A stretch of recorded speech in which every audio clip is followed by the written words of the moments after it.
So I had started my Etsy shop 4 years ago, thinking that I was gonna earn $1,000 each month. But of course, that's not true. See, there's a lot of YouTube videos that say, yes, you can earn this amount of money, $1,000, $5,000 each month, applying these digital products in your shop. And I wish people knew that that is really not true. I want to share with you the 5 biggest things that I wish I knew before I started my Etsy shop. And I was an elementary school teacher for 10 years. And I taught grades from pre-K to first grade. And I also was a Peace Corps volunteer teaching in Thailand for 2 years. And when I was pregnant in the year 2020, we know that year, right?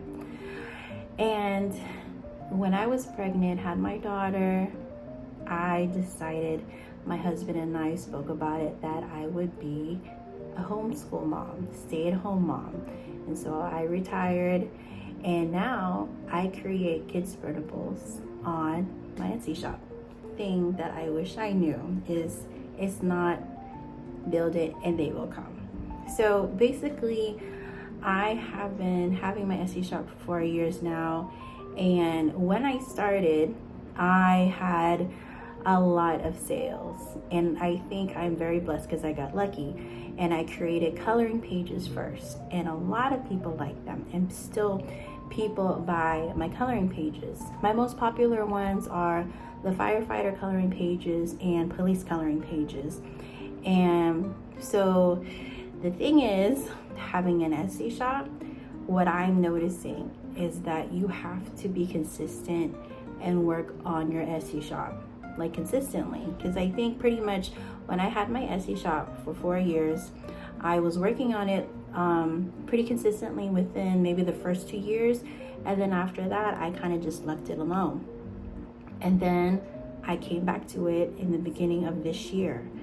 And so I pretty much noticed that if you don't add any more products, you don't get any much, your increase of sales, there will not be an increase of sales. So realistically, you just have to be consistent and not expect, like, if you have this one product that is really popular, such as my firefighter coloring pages, that's not enough. I feel like for me personally, I need to add more listings, because right now I have like 67 listings, and before I have never had that much listings. My goal is to have 100 listings, and I realize this because if you have 100 listings and a customer sees that your store has 100 listings and there's another store that has less than that, there's more choices that they can look from my store than another store because I have more listings. And to me, I personally think that works, because when I had started I basically redid my Etsy shop in the beginning of the year. I had increased my sales bit by bit. So I'm going to show you realistically my sales for the beginning of this year. So January, it looks like this. February, it's like this. March, April, and then May. And these are my real results. And it's because I redid my shop and I'm adding more listings. The other thing I wish I knew is that it's better to be done than perfect. Like, there are sometimes I will look at other people's shop and see there, for example, I was working on a bingo game. I was like, man, that looks so good. I want mine to look just like it. But I realized I have to do my style. So I recently created Unicorn Bingo Game, and I was like, well, I want to see how they do it. And I'm like, I have to just do it my way. So I kind of found my style. And I think that's what it comes to being a small business owner. That's what I am, right? Is that I have to apply my style, because nobody can take my style, right? I can only apply my own style. So I think that's the second one, is that basically it's better to be done with my style than it being perfect. Third thing, consistency matters than overnight success.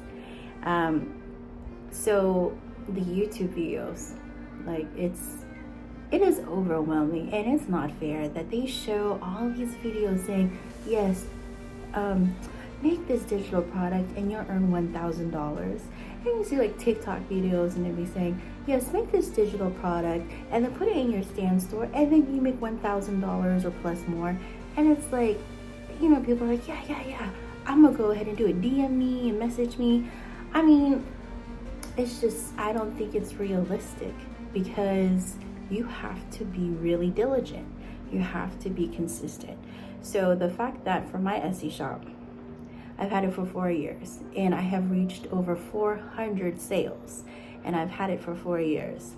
And to me, that is a success, that I'm still gaining sales. My sales are slow, but I'm still gaining sales, and I'm very proud of myself.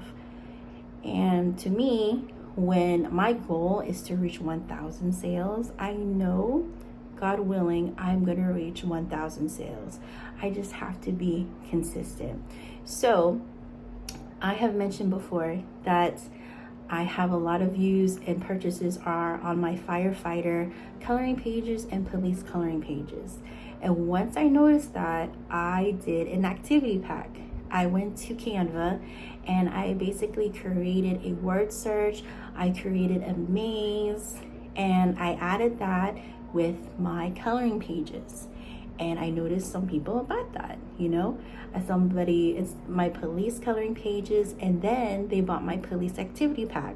So I was like, okay, that's good. So I think seeing the views, the purchases, like what my customers like, I try to make more products of that while, and being consistent, creating more products. So I think that helps with me being consistent.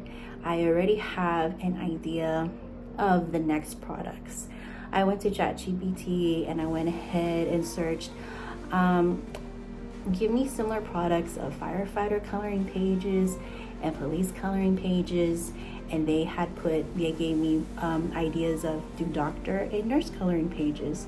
So I went ahead and just created that. So that helps me with being consistent, the fact that I have a plan on the products I want to create. The fourth one is niching down for what I wish I knew. And for me, I don't think about myself as having a specific niche. I'm just focusing on products that I see that my customers like. And so I wish I would get information. I think this is what I'm wondering about. So pretty much, I have a lot of customers who bought police coloring pages, unicorn bingo game, and I'm wondering, who are my customers? Are they mostly mothers? Are they mostly teachers? So I think that's what I am going to be asking my customers about, because I think if I get an idea of who they are, it gives me an idea of how to make my products better. So I'm kind of nervous because usually I would message my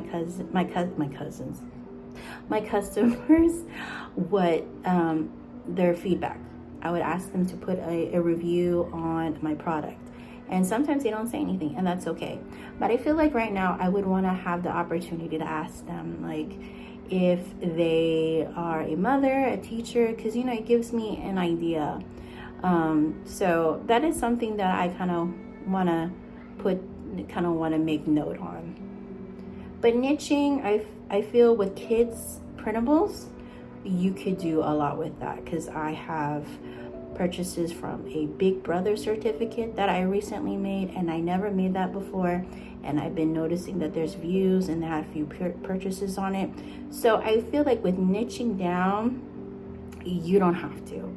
For me personally, I feel like I have noticed that people like different products that I never made. So I'm just going to continue making it for them if they like it. Fifth thing that I wish I knew is learning never stops. I try to research on YouTube about how to create different kids printables and make different printables, because before I primarily focused on creating coloring pages, and now I know how to create a certificate and a word maze, which you can create on Canva for free, and a maze. And recently, I don't know what's the deal with Canva. They deleted the bingo app. Like, why? I just recently created 2 bingo games. But I just recently learned how to do bingo, how to create a bingo game. I think it's always important to learn because I have the capability of creating a coloring page, an activity pack that people like and that they are willing to purchase. And sometimes I remember when I first started, I think it was fall coloring pages was my first product. And I was like, oh my gosh, I don't know if anybody's gonna buy it. And somebody bought it. And I remember that first sale, like it hits you like, oh my gosh, I can make something that somebody's gonna like. So, learning is something that is an ongoing thing. And most of all, when it comes to having my Etsy shop, with these 5 things, I think it's okay to make mistakes because it's on my daughter. It's okay to make mistakes because those mistakes help me learn and help me grow. And so I'm hoping to reach 1,000 sales, and I feel like it's gonna happen soon if I'm just consistent and being grateful for everything on this journey as a small business owner.